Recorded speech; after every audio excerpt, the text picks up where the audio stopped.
Hey guys, welcome back to Bedroom Studio Corner. I am XD. Now we're on the third video of Afro House of this one track we've been mixing and we've arranged in my previous videos. Now we're on the mastering stage and making sure that this track is done and is as loud as it can be.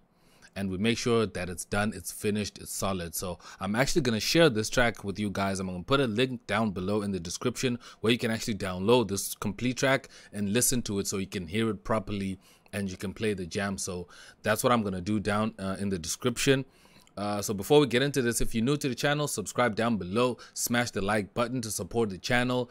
And let's get into the mastering of this track. So now we're only on the master bus. If you watch my previous video, you will see that we left some headroom on this track. Now let me show you the headroom we left. I'm gonna just loop over here where everything's playing.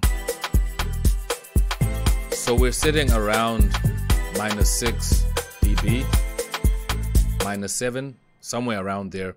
That's where we're sitting at. So now we're gonna master this and make sure that we are now reaching 0 dB. So firstly, at the master, you want to add a parametric EQ. That is like a rule of thumb for me. Always add an EQ so you see where your levels are so you can carve your sound. Now you can see that it's busy everywhere, but I feel like the mid-range area here is not so healthy, and over here as well.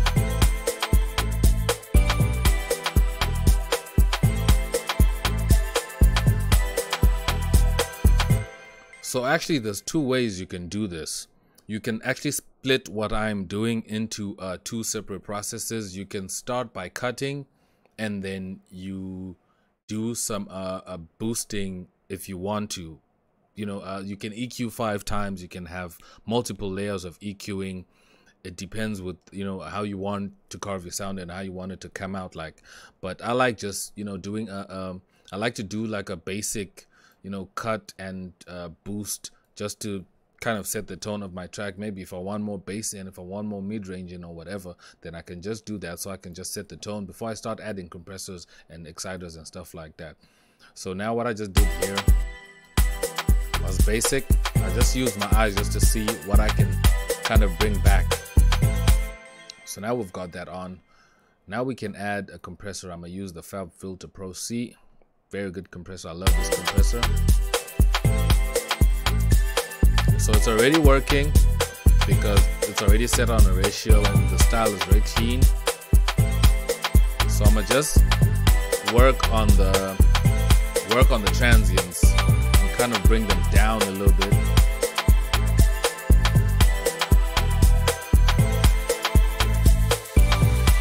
And I'm just gonna delay the attack.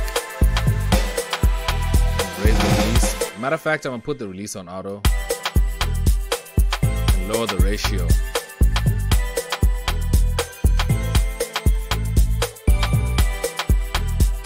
Lower the threshold a bit.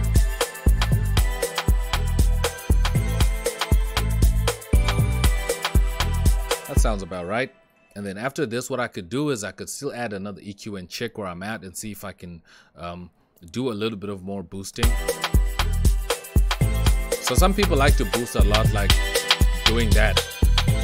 You know, that is too much. That is a lot of boosting. You just need to, you know, boost at least below 4 decibels of boost is enough for your track. Unless if you're now working on the sound in mixing, but in mastering you don't have to boost so much because your track is already done. If you're now going to boost a lot of decibels, it's going to now come into your master and you're now cutting your headroom down by adding so much of that one frequency. So that one frequency is gonna mess up your whole mix by over boosting in the mastering stage. If you want to over boost or whatever you want to do and add so much, do it in mixing or do it as you're making the track before you get to this stage. I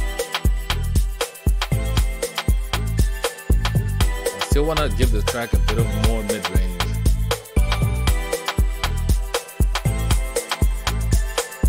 Some of the high end as well. And then what I want to do after this is I want to add an exciter. I'm going to just add the Ozone 8 exciter.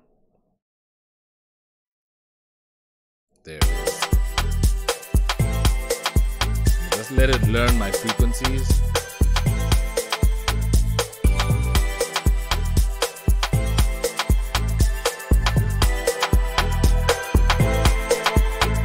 can hear what it's doing to the mid-range.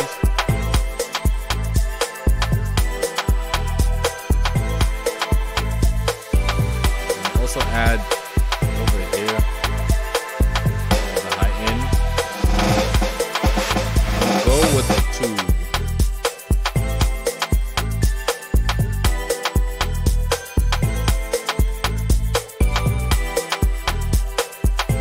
Now if I can bypass this, switch it back on.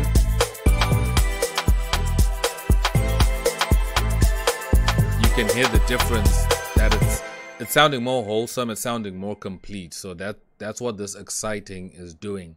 Then I'll come back and add a compressor again, just to make sure. But what I want to do with this compressor is I want to make sure I now control a certain portion of my track. So what I love about the Pro C is that if you click on expert, you can go here on sidechain, and on this area you can select exactly which frequencies and where you actually want to affect or want to apply the compression.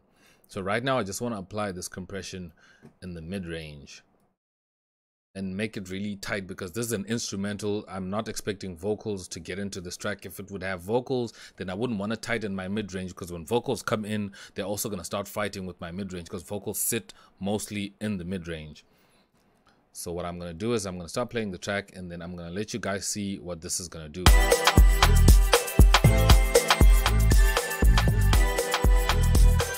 If I now start to extend this, you can hear all the frequencies being squashed out. But if I start pulling them back,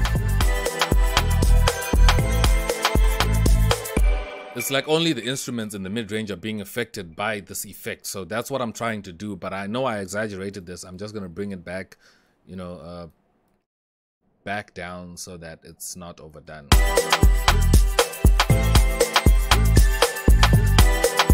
As you can see, we're already getting a lot of gain coming in.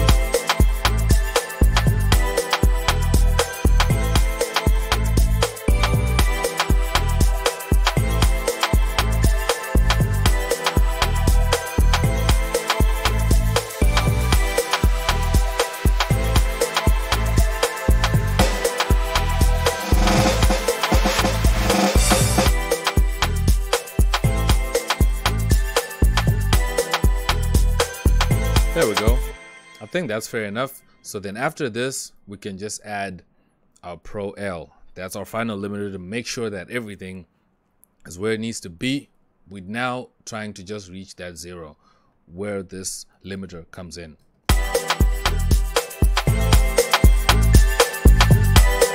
So you could just raise the gain if you want to, but I usually like to just add a preset. They have a dance and electronica preset here. I can use the minimal house punchy lower than crispy transients preset, and that works fine.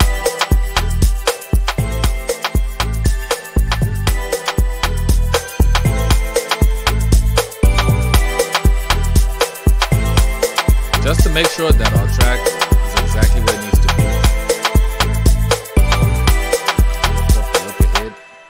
I want it to be dynamic, because remember we have that break over here, so we don't want this track to be really squashed out by the limiter. We want it to be dynamic, so I can choose the style, the dynamic style over here, and lower the attack and lower the release so that it's quick to attack and is also quick to release, because we don't want our track to be squashed out. And 60% transients is fine. We still need those transients to punch in. So now here's a before and after. Before any of this mastering, very weak. Sounds good, but it's very weak. Now this is after. Much more powerful, much more defined. That's a much stronger track. That is now a good track. So that's it for this video. That's it for this 3-part process of this track. I hope you enjoyed it. I hope you watched all the way through up until this point. You can check the description down below. I'm gonna have the link to where you can download this track and listen to it in full. And you know, you can let me know what you think down in the comments about this whole process. If you have anything to add to this, let me know down below in the comments. If there's anything you would have done differently, if there's any tips you also want to share with the community we have on this channel, let me know down below. And leave a like down below if you like this video and you've liked this 3-part series that I did with the arrangement, the mixing, and the mastering of this track. And subscribe if you're new to the channel. You don't want to miss out on my future videos, and you can go back on my other videos and watch all the videos I've been putting out. I have a lot of great content that you will need as a music producer to help you take your music production to the next level. So that's it for this video, guys. I'm gonna check you guys out in my next video. I am X and I'm out. Peace, y'all.